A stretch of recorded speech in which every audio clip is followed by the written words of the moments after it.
Chicos, ahí se puede ver la diapositiva, por favor.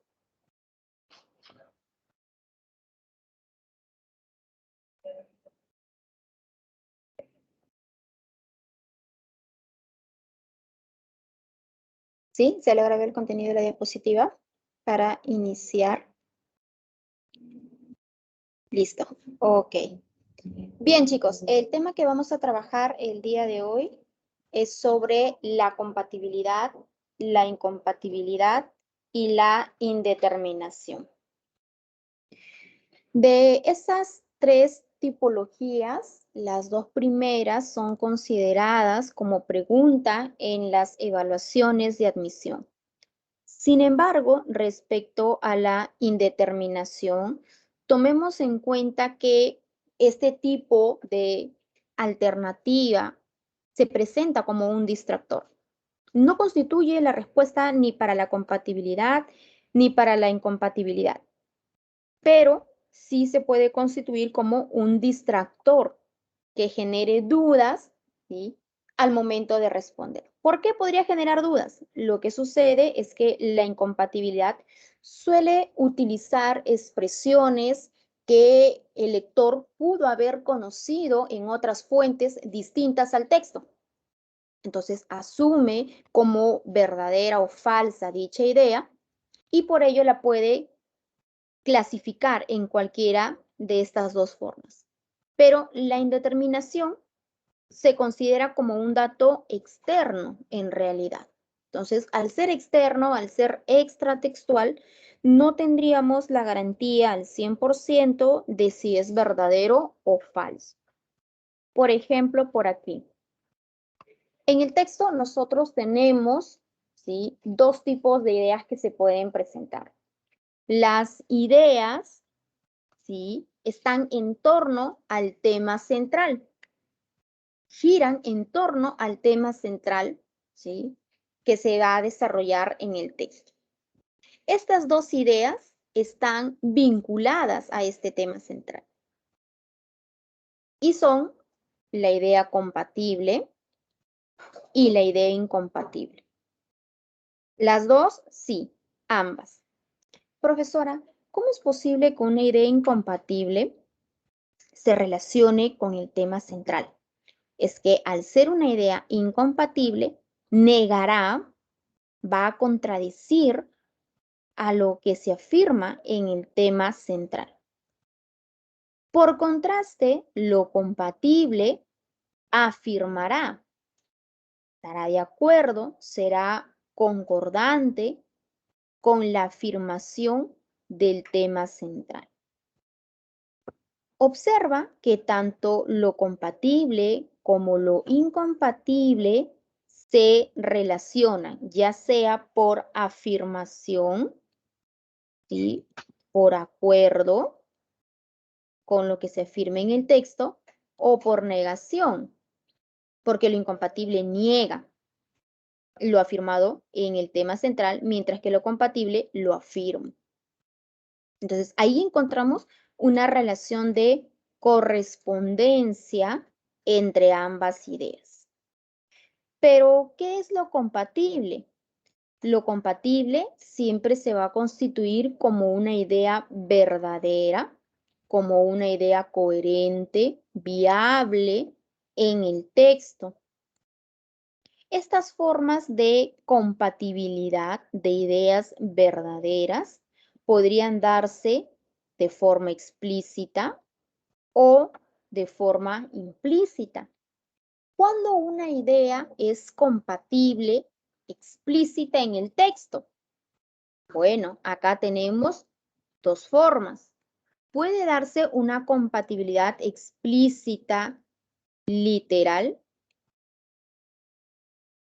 ¿Estamos de acuerdo?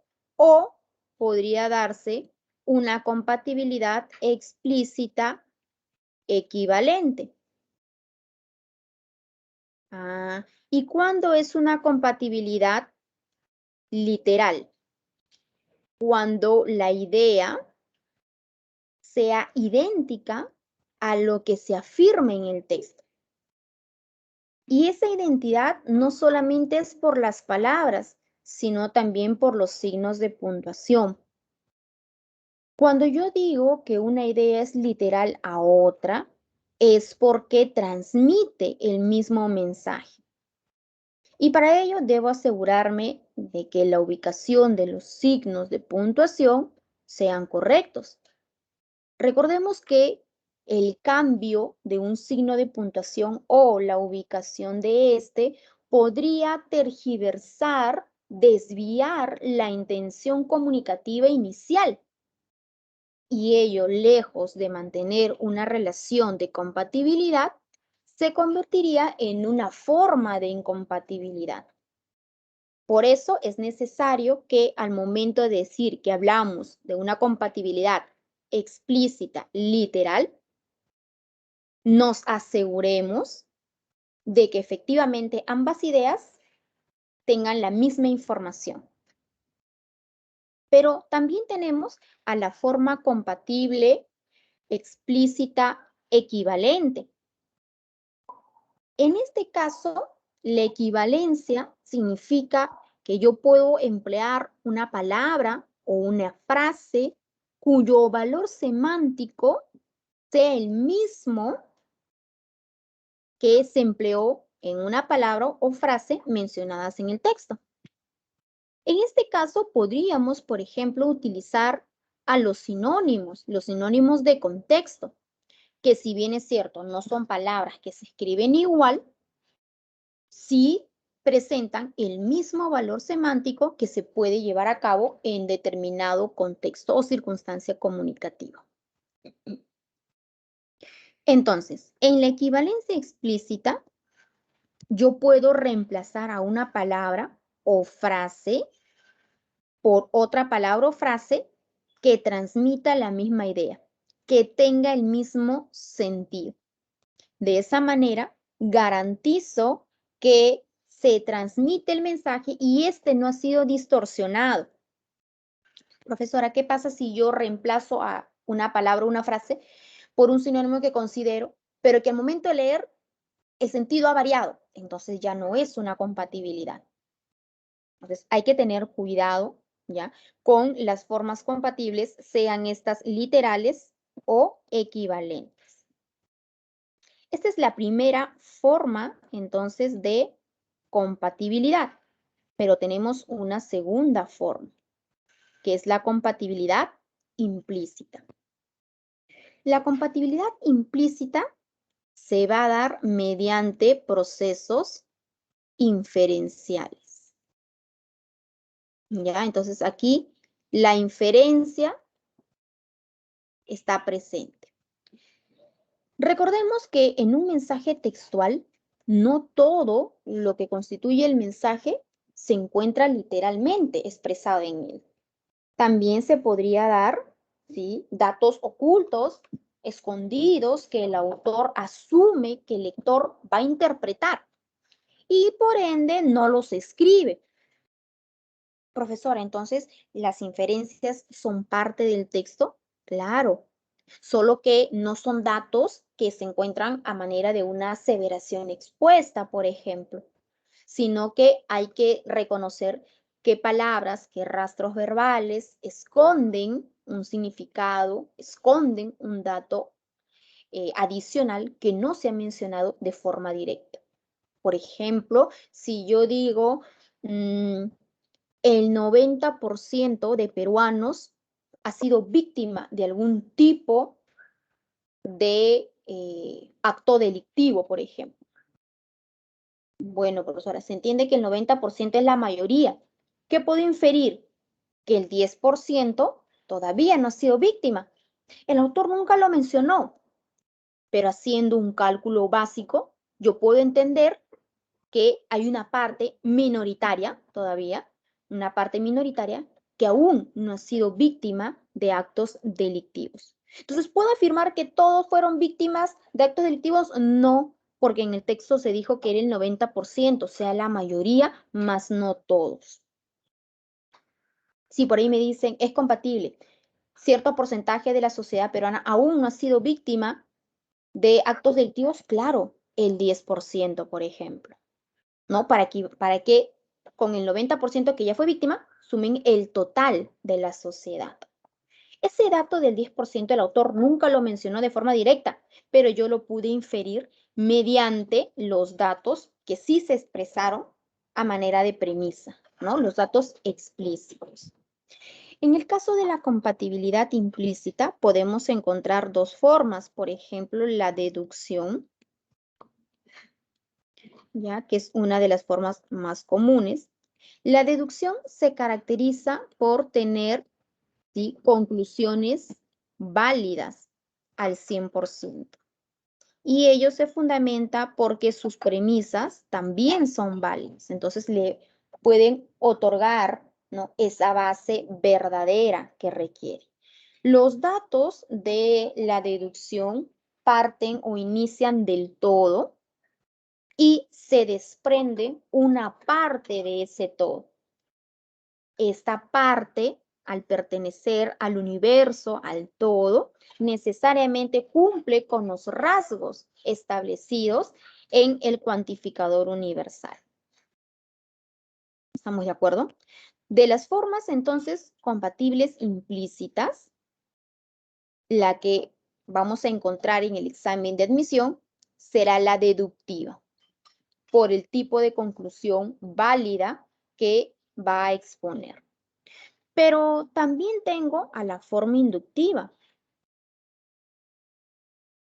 ¿Qué pasa con inducción? A diferencia de la deducción,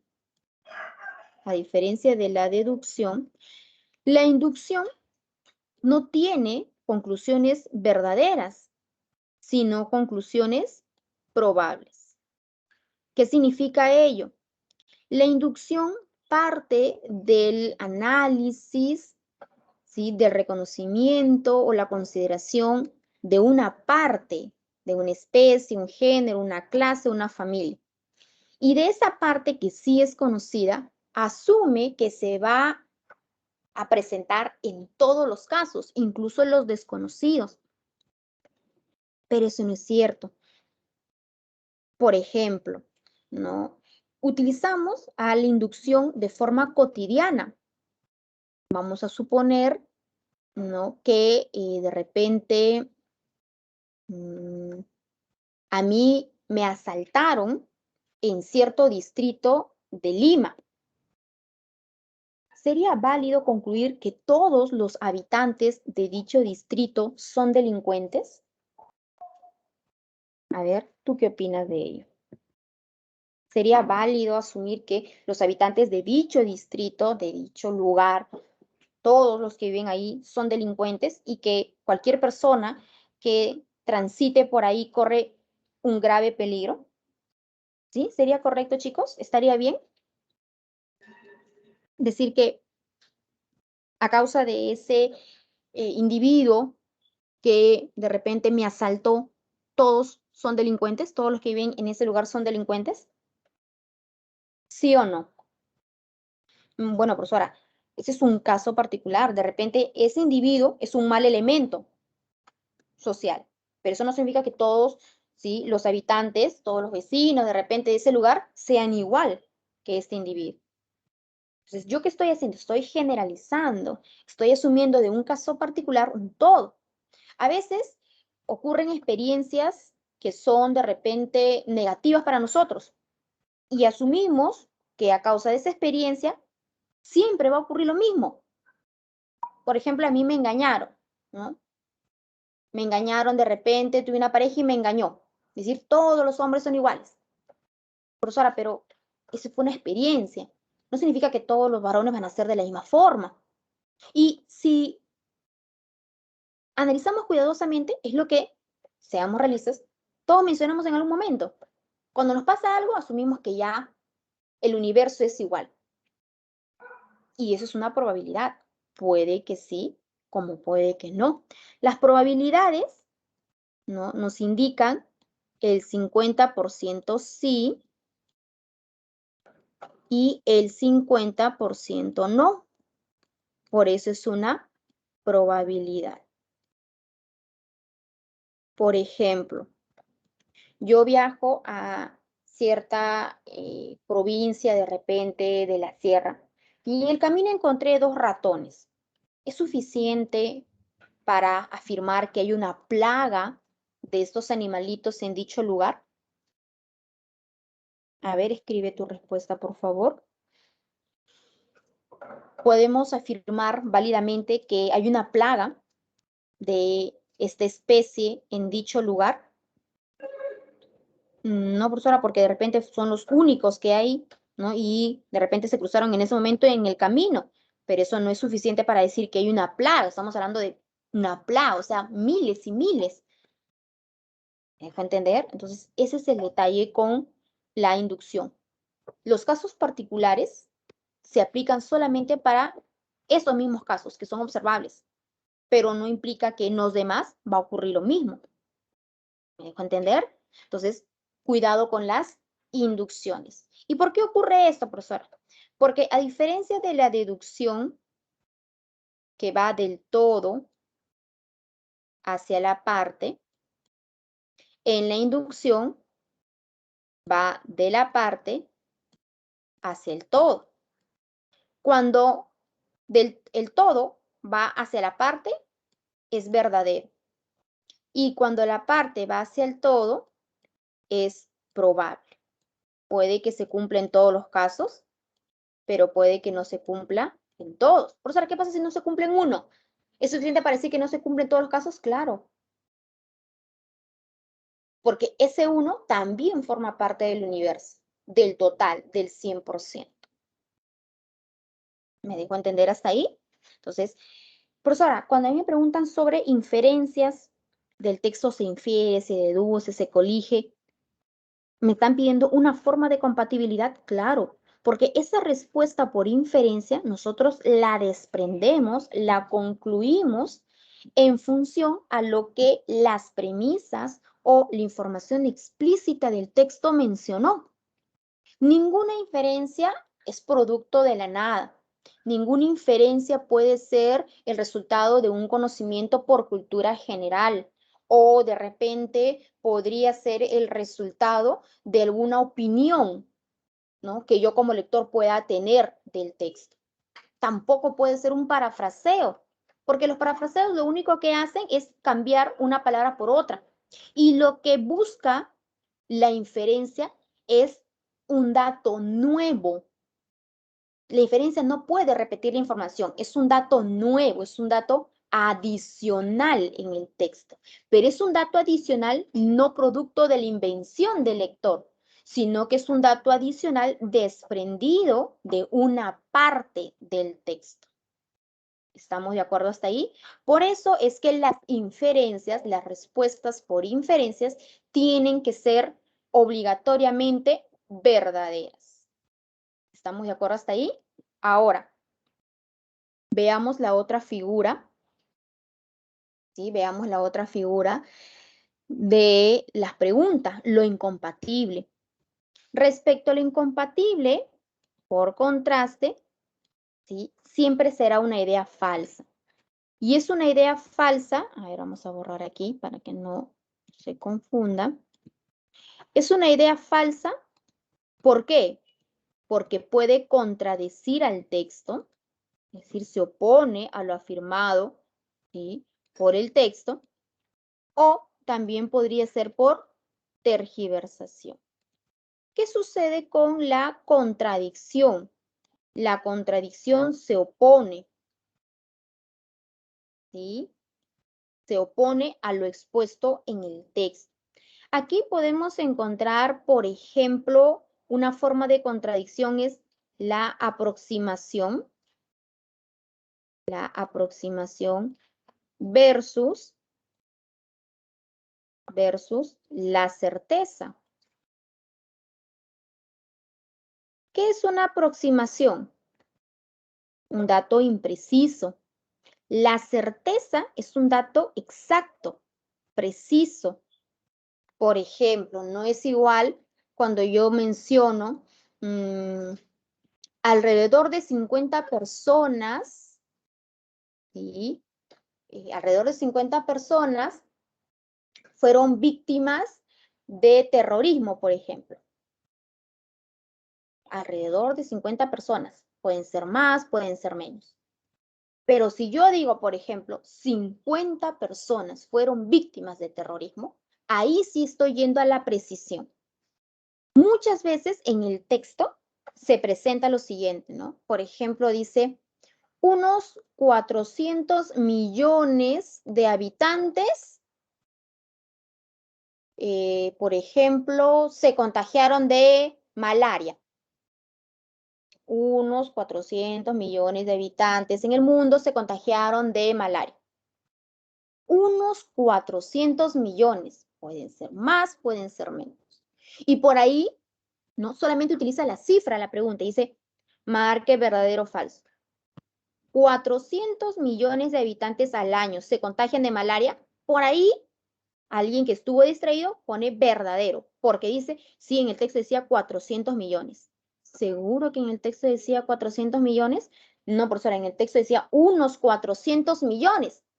Y por ese término, unos, salimos de la certeza y nos ubicamos en la aproximación. Entonces debes tener cuidado con las cifras. Lo mismo ocurre con los años de repente.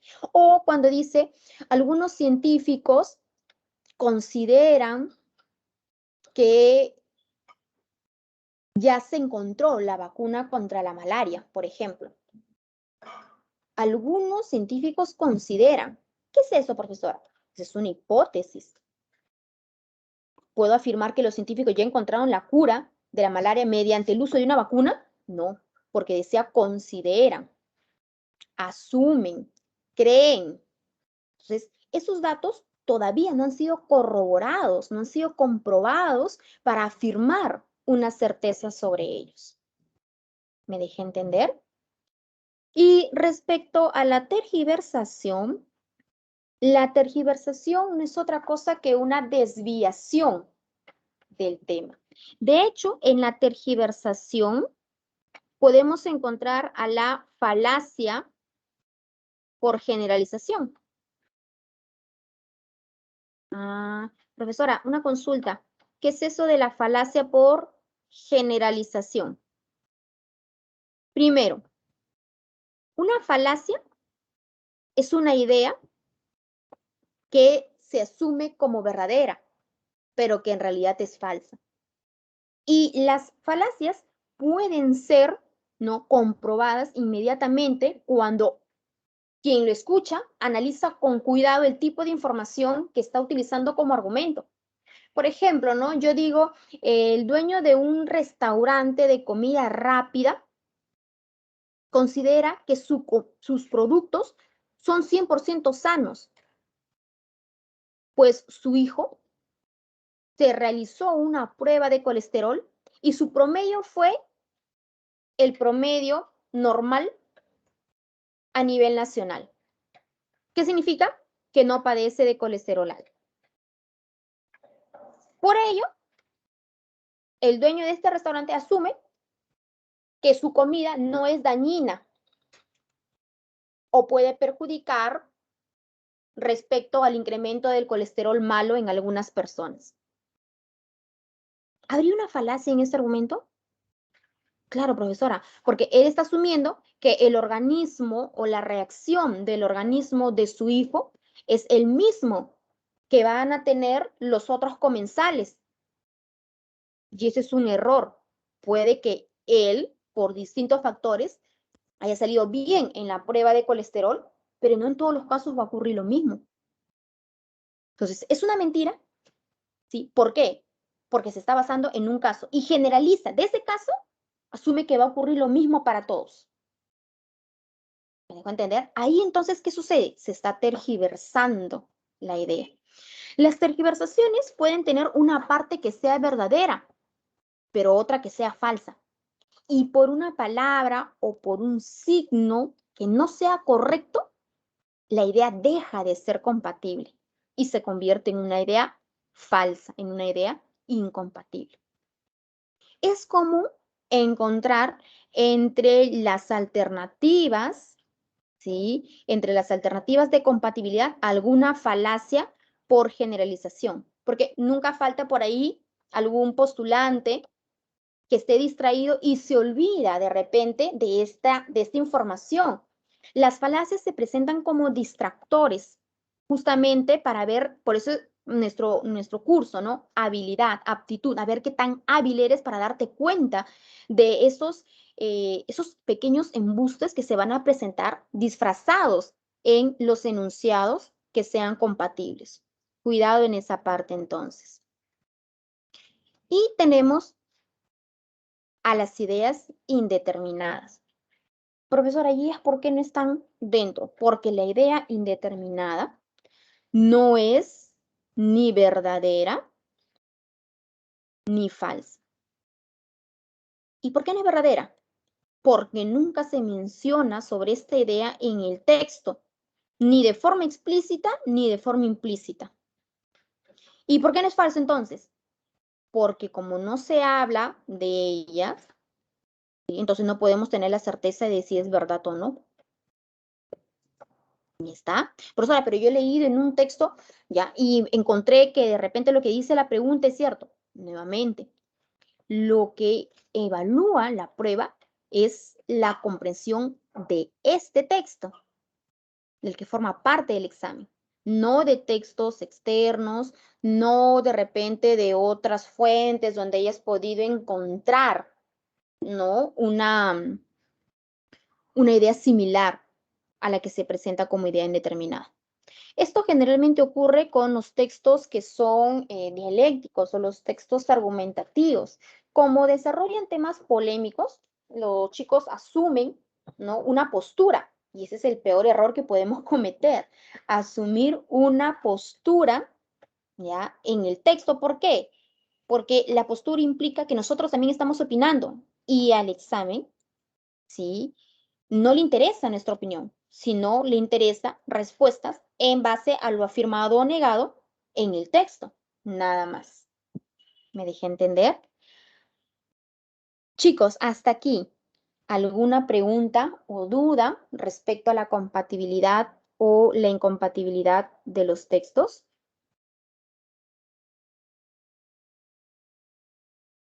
A ver, ¿alguna consulta que deseen hacer? De repente una parte que no haya quedado muy clara.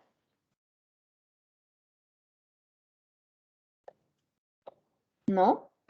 Entonces pasamos al desarrollo de los ejercicios. ¿Sí? En este primer ejercicio, en este primer texto, podemos encontrar a un texto mixto. Los textos mixtos se caracterizan por presentar información continua, constituida solamente de palabras, y se acompaña, ¿sí? Se complementa de una imagen o gráfico. La imagen o gráfico presenta ciertos datos, ¿no? Acompañados, ¿no? De algunas ilustraciones, pero estos datos no necesariamente se van a repetir en la parte continua, que es lo que muchos asumen. No, dicen la parte continua es lo mismo del gráfico, entonces ya no le hace gráfico porque pierdes el tiempo. No, error. El gráfico siempre tiene una información nueva, distinta, en relación a la información continua. De lo contrario, no tendría lógica el considerar este gráfico, porque estaría repitiendo la información. Es más, una de las preguntas puede estar en relación solamente al gráfico, es decir, del gráfico se desprende o es compatible con el gráfico, ¿no? Entonces, ahí encontramos qué cosa, la importancia de analizar también a esta imagen. Veamos por aquí. Nos dice lo siguiente, estamos presenciando un cambio crucial en la lucha mundial contra la esclavitud. Un cambio crucial. ¿Qué es un cambio crucial? Un cambio importante. ¿Y está? Es un cambio importante. En la lucha mundial contra la esclavitud. En la lucha mundial contra la esclavitud. Las grandes empresas, entiéndase como grandes empresas, a las industrias, ¿sí? Por aquí a las industrias, las transnacionales, entre otras. ¿Está? Las grandes empresas en los Estados Unidos, Europa y Australia están asumiendo la responsabilidad como nunca antes por su papel en librar al mundo del más horroroso de los crímenes. Están asumiendo la responsabilidad como nunca antes. Están asumiendo la responsabilidad como nunca antes. La responsabilidad no apareció recién, ha sido un hecho permanente. La diferencia está en que anteriormente no se le otorgaba la seriedad del caso.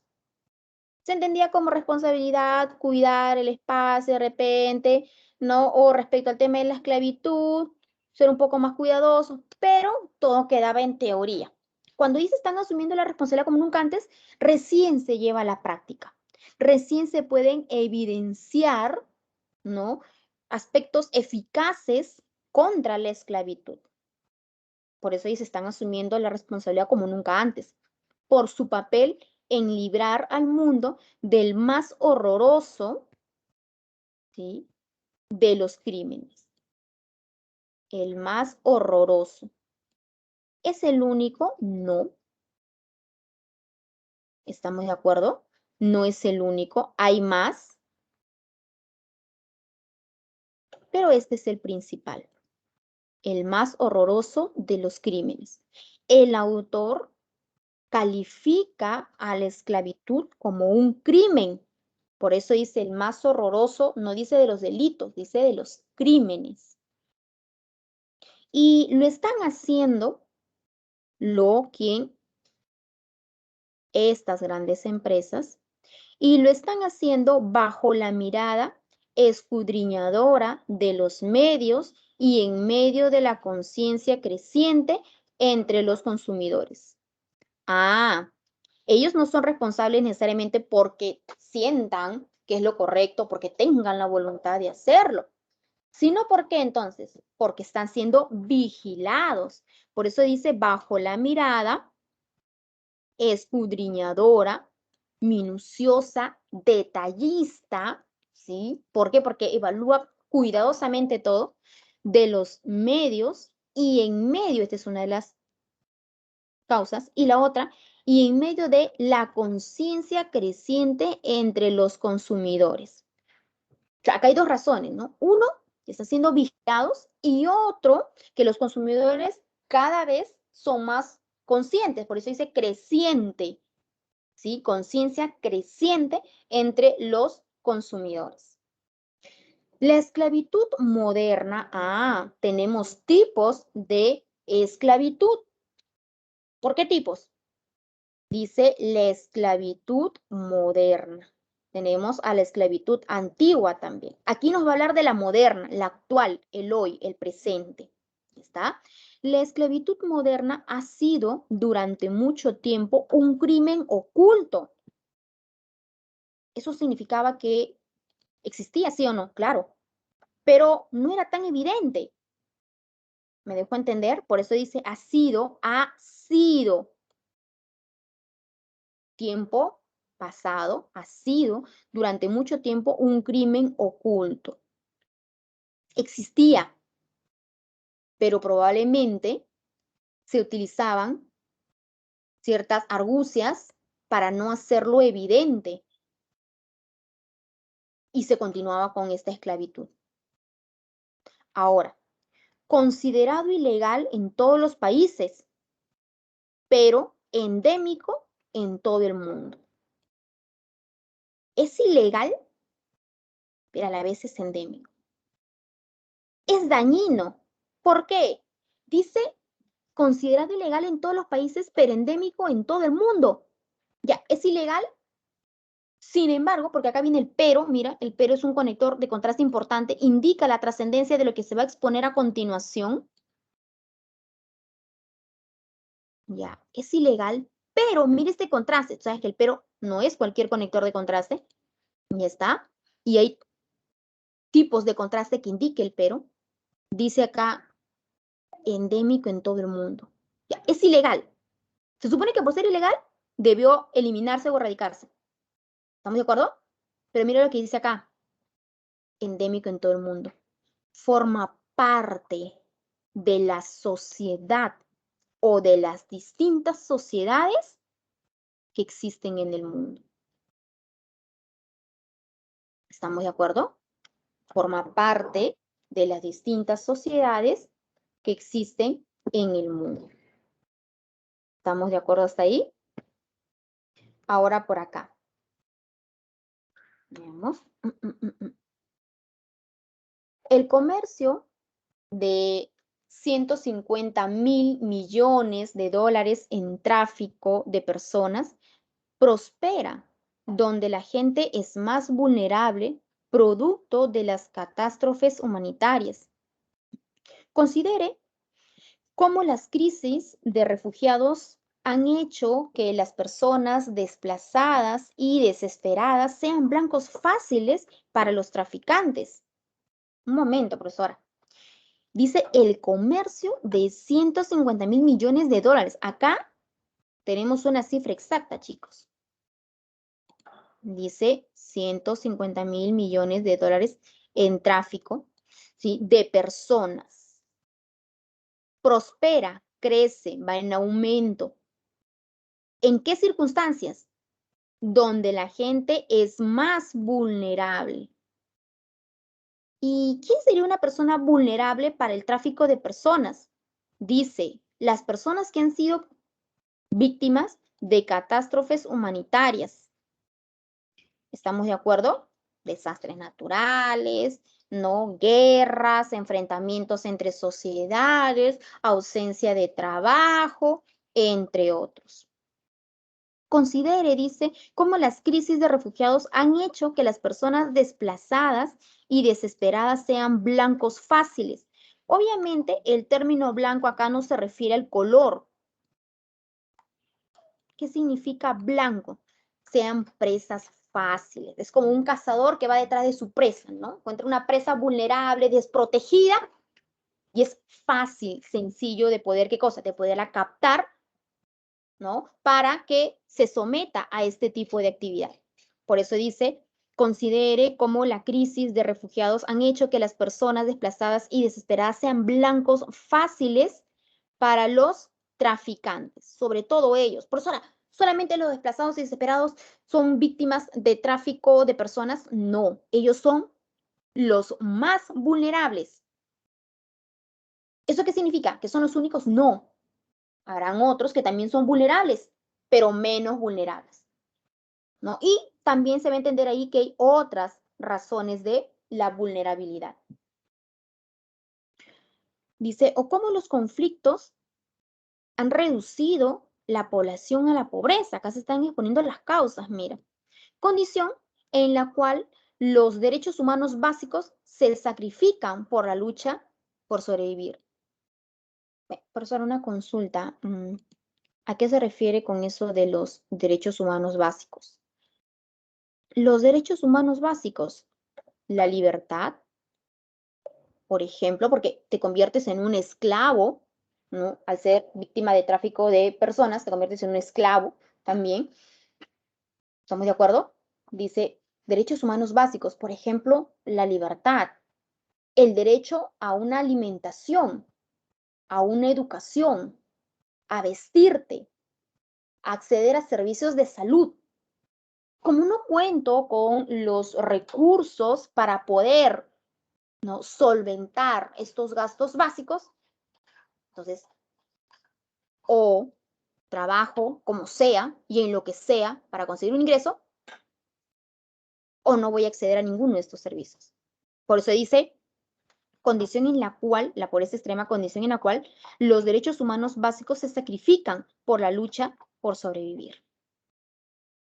No importa, aquí lo que es realmente importante es que yo sobreviva, como sea, pero tengo que sobrevivir. Pero de a poco, la vergüenza secreta del mundo se está haciendo más visible. Profesora, ¿cuál es la vergüenza secreta del mundo? La vergüenza secreta del mundo. ¿De quién estamos hablando, chicos? A ver, ¿de quién estamos hablando? ¿Quién es la vergüenza secreta del mundo? Dice, pero de a poco, la vergüenza secreta del mundo se está haciendo más visible. A ver, chicos, escriban su respuesta. ¿Quién es la vergüenza secreta del mundo? ¿A quién hace referencia? A ver, por aquí. La vergüenza secreta del mundo. ¿Nos referimos a quién? A la esclavitud. ¿Estamos de acuerdo? Es la esclavitud. ¿Está? La esclavitud. Por acá nos dice lo siguiente. Se está haciendo más visible. ¿Más visible? Claro. Recuerda, más visible. Recuerda que se mencionaba que era un crimen oculto. Ya no es tan oculto. Ahora se hace más evidente. Ah, ya. El mayor escrutinio de los medios de comunicación ha llevado a una mayor sensibilización. Escrutinio, la investigación, ¿no? El análisis profundo, ya no es un análisis superficial. Entonces, al analizar de forma profunda, hacemos evidente aquello que aparentemente pasaba desapercibido, ¿no? Y la esclavitud estaba pasando como desapercibida. Por eso decía crimen oculto. El mayor escrutinio de los medios de comunicación ha llevado a una mayor sensibilización de los consumidores. Y de manera crítica, las empresas tienen que hacerse cargo de esta vergüenza. Adidas, por ejemplo, ¿no? Adidas sería un caso particular, ¿no? Una de las empresas que se entiende ha tomado conciencia, ¿no? Sobre este problema de la esclavitud. Por ejemplo, que ganó, dice acá, el premio de Stop Slavery en el año pasado. Ojo, alto a la esclavitud. Ya está, alto a la esclavitud. Detengamos la esclavitud. Alto a la esclavitud. ¿Ya está? Dice, y el año pasado, por acá, emplea de 1,3 millones de trabajadores. ¿Ya? Sin embargo, dice, ha establecido pautas estrictas. ¿Quién? Estamos hablando de Adidas. Ha establecido pautas estrictas de abastecimiento responsable. Eso es lo que ha hecho Adidas. Que rastrean los riesgos del trabajo forzoso hasta las materias primas utilizadas en sus cadenas de suministro. Claro, porque ya, yo puedo de repente acondicionar el ambiente para que no sea peligroso para el trabajador. ¿Estamos de acuerdo? Pero ¿qué pasa si los insumos que empleo, ¿no? Las materias primas, los insumos que empleo, son altamente contaminantes? Ahí estoy poniendo en riesgo a mis colaboradores. Entonces, de ello se ha asegurado Adidas, según el texto, ¿no? De que de ninguna forma los trabajadores, los colaboradores, se vean afectados. Ahora dice, este tipo de diligencia corporativa, ¿no? Cuidado, responsabilidad corporativa y colaboración intersectorial debe aplaudirse. ¿Por qué colaboración intersectorial? Porque se asume que este tipo de conductas debería replicarse en la mayoría de empresas, en concordancia a la conciencia que los consumidores están asumiendo actualmente, ¿no? Entonces, es digno de aplaudirse, lo cual se entiende como debe ser un modelo a seguir por las otras empresas. Veamos aquí, esclavitud moderna. Millones de personas viven como esclavos alrededor del mundo, a pesar de que esta práctica fue abolida ¿no? Eliminada y decretada como crimen de lesa humanidad por la ONU. Conoce la magnitud de la situación. Tipos de esclavitud actual, porque ya no estamos encadenados, no, pero hay otras formas de esclavitud. Por eso nos dice esclavitud moderna. Por ejemplo, tenemos sexual, niños y adultos obligados a la prostitución, pornografía, pedofilia y turismo sexual. Una de las formas de esclavitud moderna, ¿no? Las poblaciones vulnerables. Servidumbre, personas obligadas al trabajo doméstico, principalmente para pagar deudas. No, yo debo trabajar de repente 8 horas diarias, pero como no tengo dinero y mi empleador sabe que no tengo dinero, me paga la mitad del sueldo y si quiero ganar el sueldo completo que me corresponde por ley, debo cubrir más horas. Como tengo deudas, estoy en obligación de hacerlo. Matrimonios forzosos. Mujeres y niñas son obligadas a casarse, principalmente por cuestiones culturales. También es una forma de esclavitud. ¿Por qué? Porque le estás quitando el derecho de libre albedrío, que pueda elegir por voluntad propia a la edad y la persona con la que desee casarse.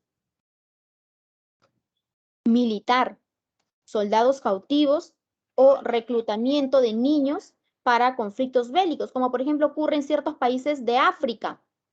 No, los niños, o sea, pero un niño no tiene la experiencia de un militar para poder defenderse, utilizar ciertas estrategias, ¿no? En defensa. Por eso es una esclavitud. Te estás mandando a una muerte segura. Laboral. Hombres y mujeres obligados a trabajar en fábricas, plantaciones, minas, maquiladoras, construcciones, mendicidad, mendigo y vientres de alquiler. Profesora, ¿y por qué vientres en alquiler está dentro de lo laboral? Porque aquí yo pago a una persona para que me preste su vientre y poder llevar el proceso de gestación en esta persona. Una vez que el proceso de gestación llegue a su culminación, como cualquier otro producto, yo pagué por ese producto, yo me llevo este producto.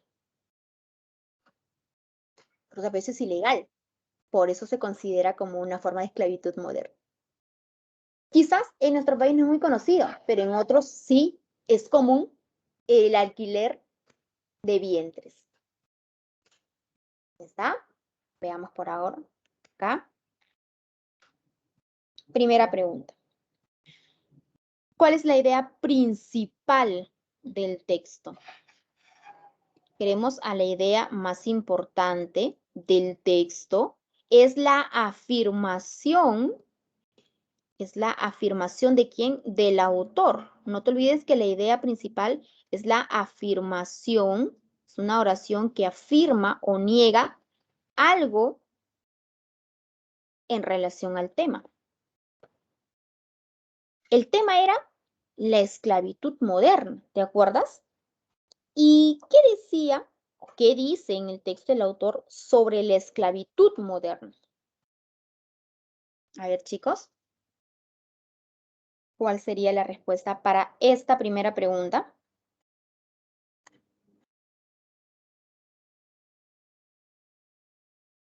A ver.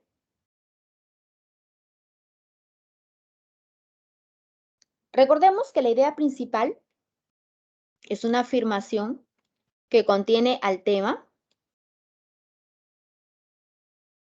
más lo que se dice del tema.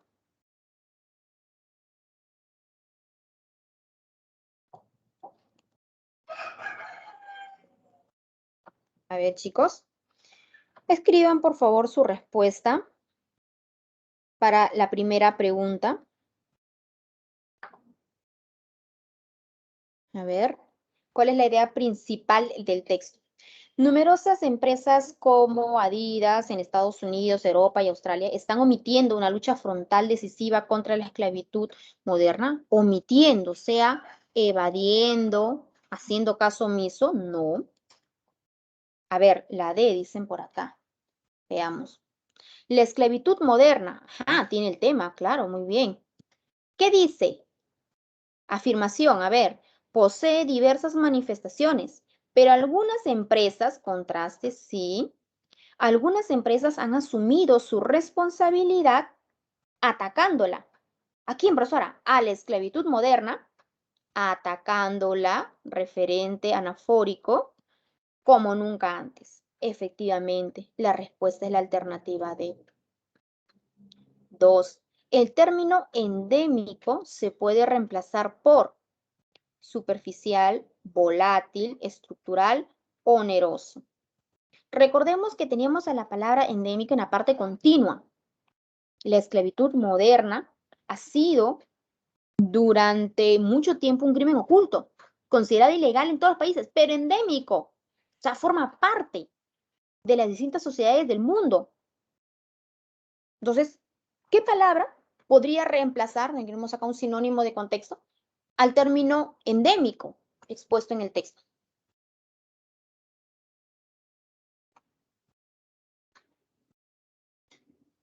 A ver, chicos, aquí.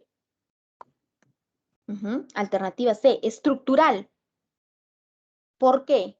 ¿Por qué estructural? Es que, profesora, mencionaba que, si bien es cierto, se considera como un acto ilegal, un acto ilícito, forma parte de las sociedades. Es parte de la estructura de las sociedades. ¿Estamos de acuerdo? Muy bien, Rocío, Alex. Ahí está, alternativa C. Teniendo en cuenta el gráfico, resulta incompatible. A ver, veamos, enunciado falso. Y sabemos que puede ser por contradicción o por tergiversación. Veamos.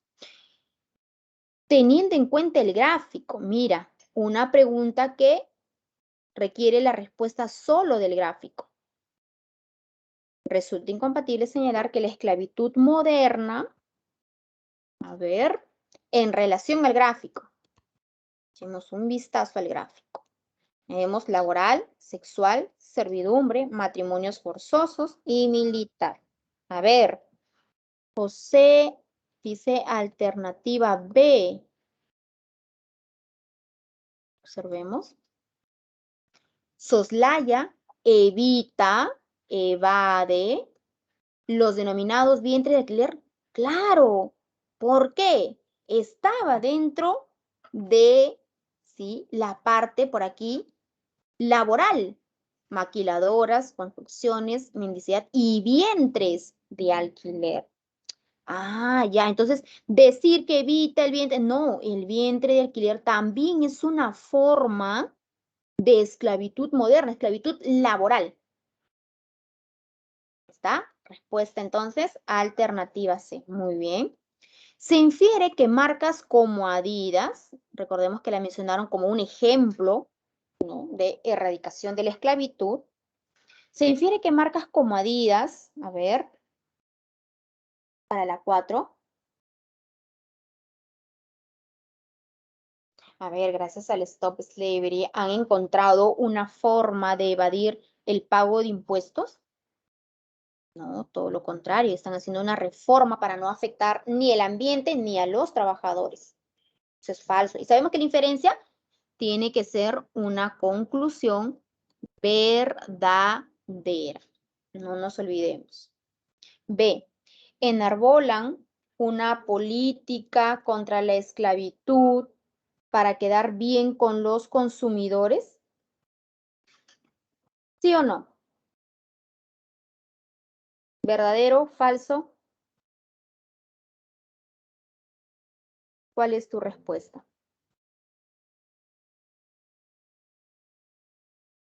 A ver, vamos a ver, tiene escrito aquí. A ver, chicos, estamos en la 4. ¿Enarbolan una política contra la esclavitud para quedar bien con los consumidores? ¿Sí o no?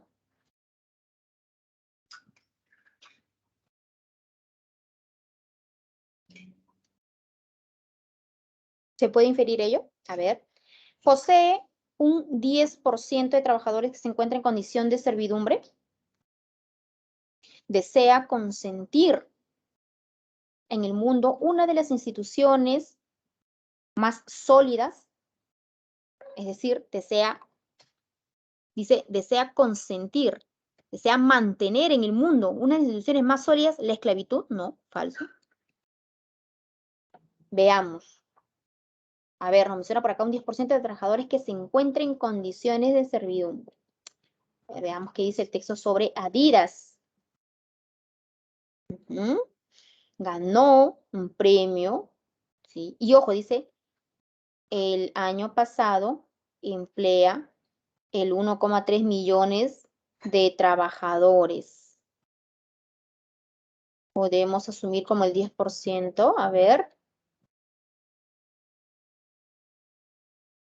¿Posee un 10% de trabajadores que se encuentran en condición de servidumbre? No, por la cantidad que se menciona en el texto, 1,3 millones.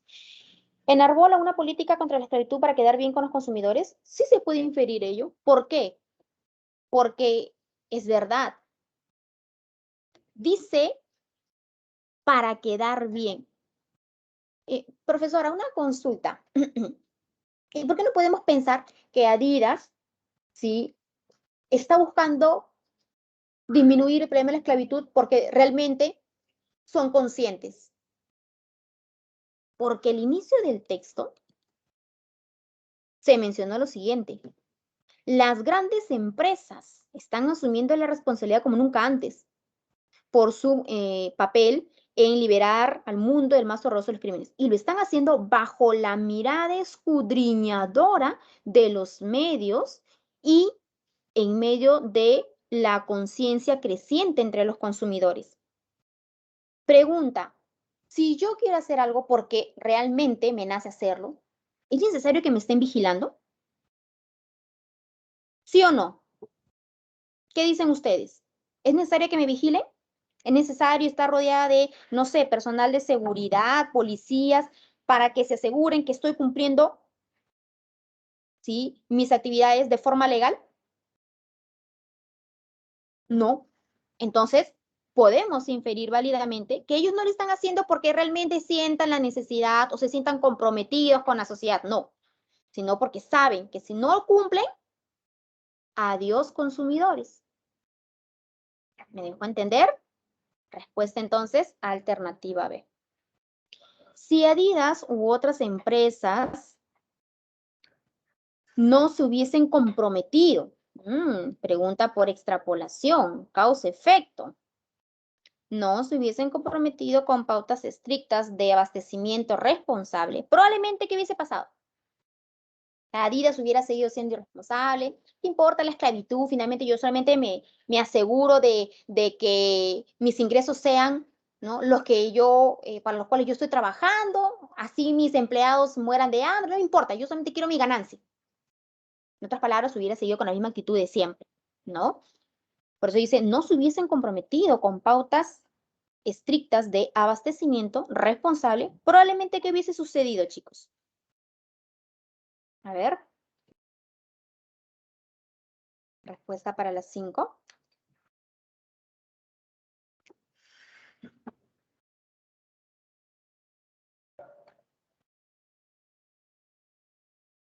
A ver. Si Adidas y las otras empresas, o las otras empresas de repente, no se hubiesen comprometido.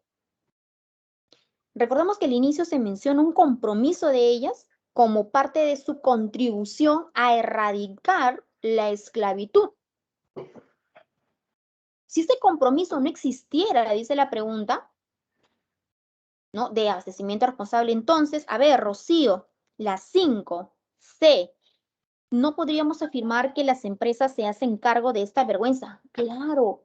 Recordemos que al inicio se menciona de la responsabilidad de estas empresas, pero también dice, pero poco a poco, segundo párrafo, chicos, aquí,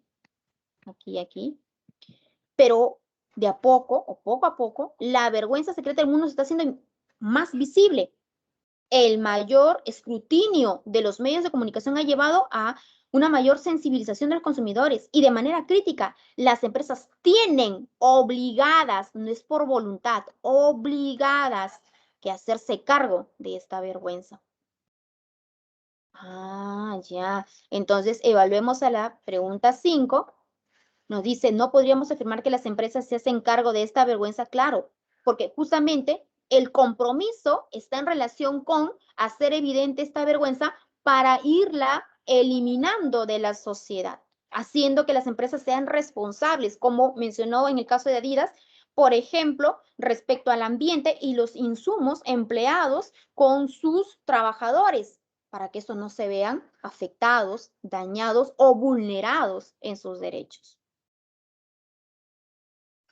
Respuesta entonces para la pregunta 5, alternativa C.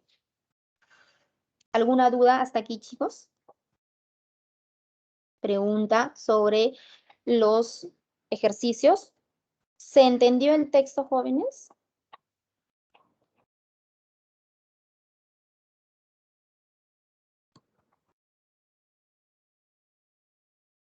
¿Sí? A ver, veamos al texto dialéctico, el que ustedes han resuelto. Dice, las creencias no pueden ser contradichas, falsadas según el requisito esencial establecido por Karl Popper para el conocimiento científico, porque ellas no pretenden ser un verificable reflejo del mundo exterior. Y está, las creencias. ¿Qué se dice de las creencias? Que no pueden ser contradichas. ¿Y qué significa contradichas? Este proceso, este término que atribuye Karl Popper, falsadas, pasar por el proceso de falsacionismo. ¿Y en qué consiste eso? Acá dice, según el requisito esencial establecido por Karl Popper para el conocimiento científico. ¿Y por qué no pueden ser falsadas? Acá está la razón, mira, mediante el conector porque, que es un conector de causa, nos explica por qué no pueden ser contradichas o falsadas. Las creencias, las creencias, no pretenden ser un verificable reflejo del mundo exterior. Esa es la razón por la cual no pueden ser falsadas o contradichas. Ellas, nuevamente, las creencias, ¿sí? Ellas por aquí, son como las religiones y las ficciones, una construcción imaginaria o una verdad revelada cuyo apoyo en la realidad depende de su propia gravitación, de su recóndita, oculta fuerza persuasiva, de convencimiento, la credibilidad bajo la palabra. A diferencia de la ciencia, porque nos habla de un conocimiento científico, las creencias no tienen forma de demostrarse. O sea, no tienen una base experimental que valide o se pueda validar en la ciencia. Por eso dice, una construcción, ellas son una construcción imaginaria o una verdad revelada cuyo apoyo, cuya base, mientras que en la ciencia la base es el experimento. En el caso de las creencias, ¿qué pasa? Dice cuyo apoyo en la realidad depende de su propia gravitación, depende de su recóndita fuerza persuasiva, o sea, depende de qué? De la credibilidad bajo la palabra. Por eso no pueden ser verificables. O sea, si lo crees, genial, y si no, bueno. El objetivo de las creencias es que logren convencerte sin prueba alguna. Es como si yo te digo, ¿no? Por ejemplo, a ver, no sé, una provincia X del Perú es la peor de todas. Profesora, ¿y por qué? ¿Cuál es la razón? ¿Hay delincuencia, hay pobreza? ¿Qué hay ahí? No, no, no, simplemente es la peor y ustedes deben aceptarlo así, es la peor, punto. Además, si yo lo digo, así es la peor. Pero profesora, no hay ningún fundamento, ¿cómo puedo creer yo eso? Ahí está el objetivo de la creencia. Créeme sin pruebas. Por eso dice la credibilidad bajo la palabra. Aquí está el término clave. Subjetividad pura. Lo que, por cierto, no es incompatible con su coherencia interna. Cuidado, ¿ah? No es incompatible, no dice no es compatible, dice no es incompatible con su coherencia interna. ¿Qué significa, profesora? Es cierto, se basa en la subjetividad, pero eso no significa que sea falso del todo. Por eso dice que no es incompatible. Entonces, no es doble negación. Sí es compatible. Sí es compatible por la doble negación. ¿Ya está? Dice, es compatible con su coherencia interna. Toda visión mágico-religiosa es irracional, no científica, pues presupone la existencia de un orden secreto en el seno del orden natural y humano, fuera de toda aprehensión, toda sujeción racional e inteligente, al que solo se llega gracias a ciertos atributos innatos, naturales o adquiridos, aprendidos de orden sobrenatural. ¿No? Entonces, ¿qué se evidencia en esta parte? Que efectivamente pues es anticientífico. ¿Me dejó entender? Tiene lógica, tiene creencia, muy bien, pero no se demuestra en la realidad. Una cultura mágico-religiosa puede ser de un notable refinamiento y de elaboradas asociaciones. ¿Recuerdas que decía que no es incompatible? Dice, una cultura mágico-religiosa puede ser de un notable refinamiento y de elaboradas asociaciones. Afirmación. De hecho, énfasis, lo son la mayoría de ellas.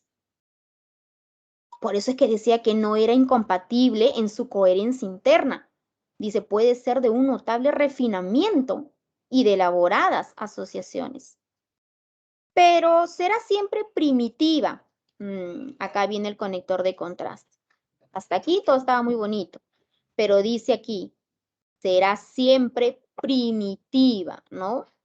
Mira en el pasado, será siempre primitiva si aceptamos la premisa, ¿no? La idea de que el tránsito entre el mundo primitivo y el tribal y el principio de la cultura moderna es justamente la aparición de la racionalidad. Aquí hay una condición, ¿ah? ¿Por qué? El sí condicional, chicos. Dice, será siempre primitiva si es que se cumple esta condición. Si aceptamos la premisa de que el tránsito entre el mundo y el tribal y el principio de la cultura moderna es justamente la aparición de la racionalidad, la actitud científica de subordinar el conocimiento a la experimentación y al cotejo, la comprobación de las ideas y de las hipótesis con la realidad objetiva. ¿Qué pasa si ocurre esto? Entonces siempre será primitiva. Y eso significa, profesora, que no debe cumplirse nada de lo mencionado acá. Por eso dice, será siempre primitiva si aceptamos la premisa de que el tránsito, ¿no? El cambio entre el mundo primitivo y el tribal y el principio de la cultura moderna es justamente la aparición de la racionalidad. Nos resultamos que un cambio, ¿no? Y otro están en relación a la racionalidad. La actitud científica de subordinar el conocimiento a la experimentación y al cotejo de las ideas y de las hipótesis con la realidad objetiva. Actitud que, según mostró Karl Popper en La sociedad abierta y sus enemigos, irá sustituyendo la cultura tribal por la sociedad abierta.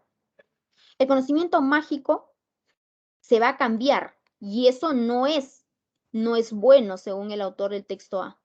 Dice, el conocimiento mágico por el científico y disolviendo, ir desapareciendo la realidad humana colectivista de la horda y la tribu en la comunidad de individuos libres y soberanos. Profesora, eso significa que para el autor del texto A, pues eliminar las creencias es como borrar parte de la historia. Por eso dice al final, disolviendo la realidad humana colectivista. La creencia va a ser primitiva, va a ser del pasado si es que aceptamos que efectivamente la racionalidad marcó un cambio y que gracias a ella todo lo bueno vino gracias a su aparición. Pregunta, ¿y la creencia? ¿No era acaso parte de la historia también? Entonces, mientras lo científico intenta borrar o desaparecer a la creencia, el autor del texto A valora la importancia de la creencia. Ahora, no dice que lo científico no sea válido. En lo que no estoy de acuerdo es que lo científico intente desaparecer la creencia. Texto 2b. No se puede contraponer el pensamiento mágico a la racionalidad científica, pues constituiría una oposición arbitraria por distintas razones. Ah, encontramos argumentos. En principio, enumeramos a los argumentos, chicos. ¿Ya está? La esfera emotiva y la cognitiva.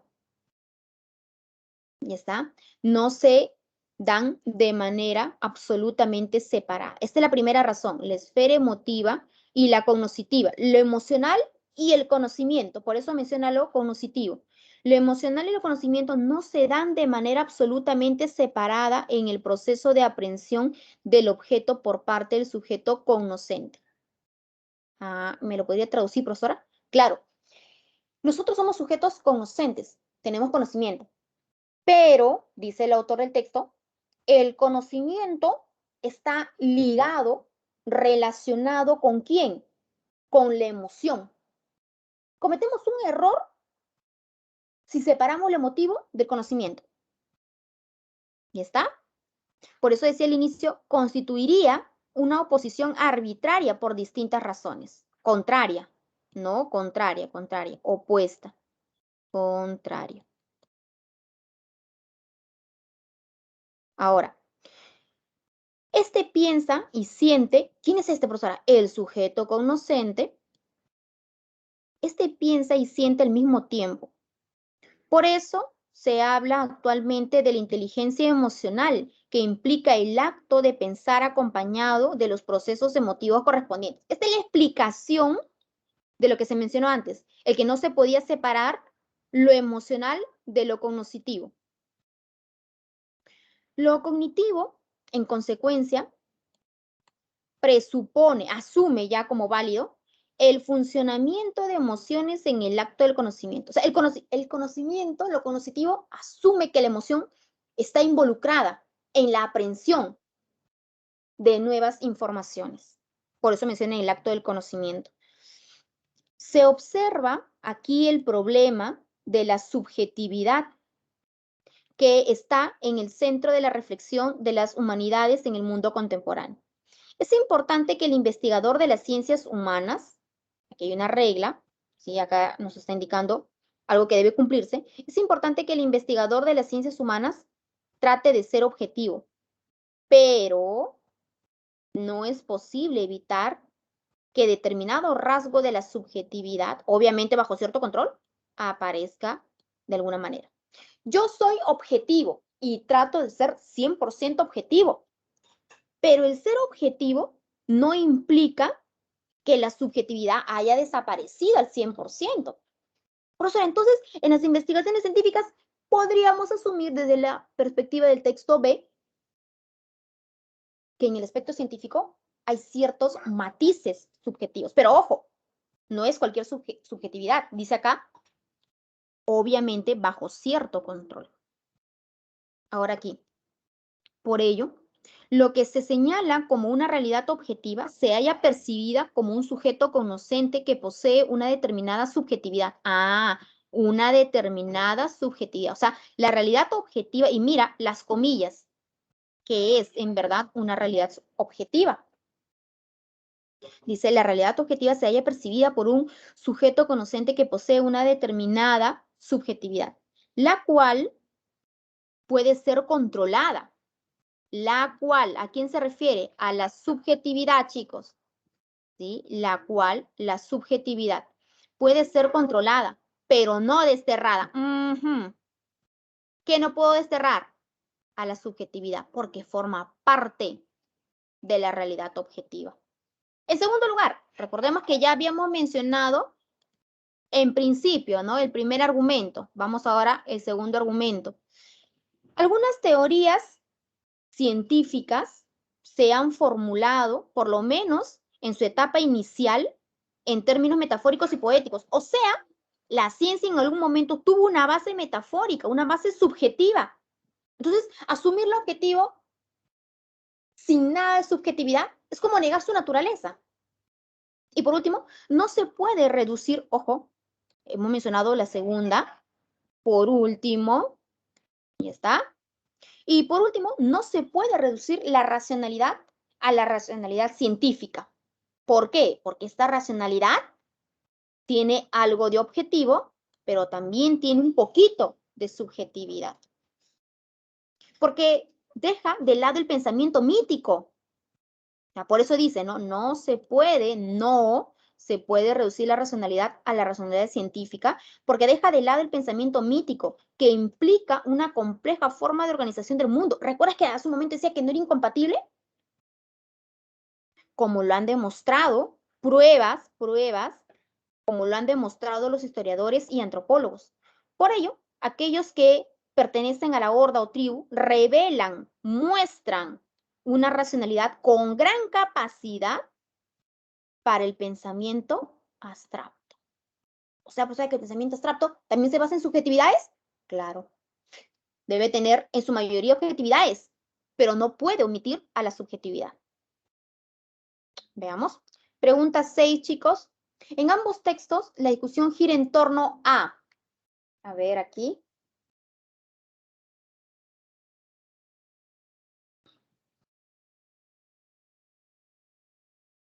A ver, chicos. En la pregunta 6, ¿qué han marcado? A ver aquí. En ambos textos, la discusión gira en torno a la diferencia esencial, fundamental, entre el pensamiento moderno, muy bien, basado en la ciencia y en lo mítico. Exacto. Respuesta alternativa B. En el texto A, la palabra recóndita, ¿no? Connota. Recuerda que la connotación es un segundo significado, un segundo sentido que se le va a otorgar a una palabra o frase. Ahí está. A ver, tenemos el texto A. Por acá nos dice la palabra recóndita, ¿no? Y nos piden la connotación de esa palabra recóndita. ¿Ya está? ¿Lo ubicaste en el texto? ¿Sí? No, profesora, no te preocupes. Lo vamos a resaltar aquí. Acá está, chicos. Su recóndita. Algo que no se puede ver así nomás. ¿Sí? Fuerza persuasiva. Pero como basan en la subjetividad, solamente, ¿sí?, los irracionales creerían en ella, porque dice la fuerza de la palabra, ¿no? Resulta incongruente con la argumentación del texto B. Falso, falso. A ver. Incongruente, falso. Con la argumentación del texto B, sostener, a ver, el desarrollo cognitivo tiene como base exclusiva, única. ¿Por qué es falso? Porque dice exclusiva y eso se entiende como única. ¿La verificación de proposiciones? No. Exclusiva, única, el desarrollo cognitivo, la verificación de... ¿Y dónde queda lo emotivo? Ah, ya, por eso es falso. Exacto, porque en el texto se mencionó que eran dos. Y acá estamos diciendo que es uno nada más. ¿Se entendió? Está aquí, chicos. La esfera emotiva no se pueden dar de manera absolutamente separada en el proceso de aprehensión por parte de un sujeto cognoscente. 9. De acuerdo con el texto A, hay una disociación entre el pensamiento tribal y, a ver, en la 9,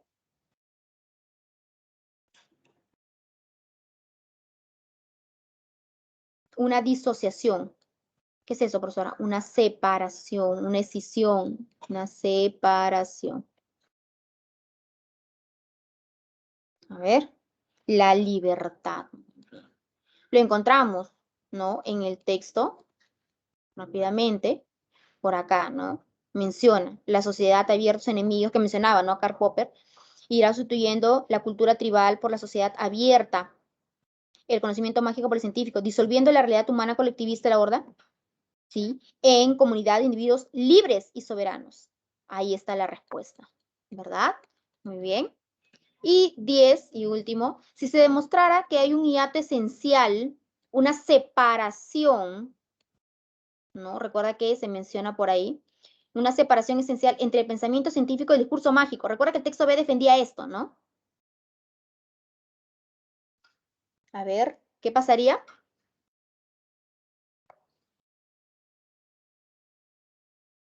Avión. A ver, la postura del texto B se vería recusada inobjetablemente, claro, porque él habló de qué? De la inexistencia de un hiato. O sea, estaban unidos lo emotivo con lo cognoscente. Si existiera una separación, entonces lo que él defiende de esa unión no tendría simplemente asidero, no tendría lógica. Por eso la postura del texto B se vería recusada inobjetablemente. ¿Qué significa eso, profesora? Rechazada inobjetablemente. No habría forma de defenderlo. Respuesta alternativa. Bien, chicos, no tenemos más tiempo, pero igual van a ir los textos que faltan con sus respuestas correspondientes para que ustedes puedan corroborar. ¿Sí? Gracias por su atención. Y está, gracias por su atención y su participación. Ha sido un verdadero gusto.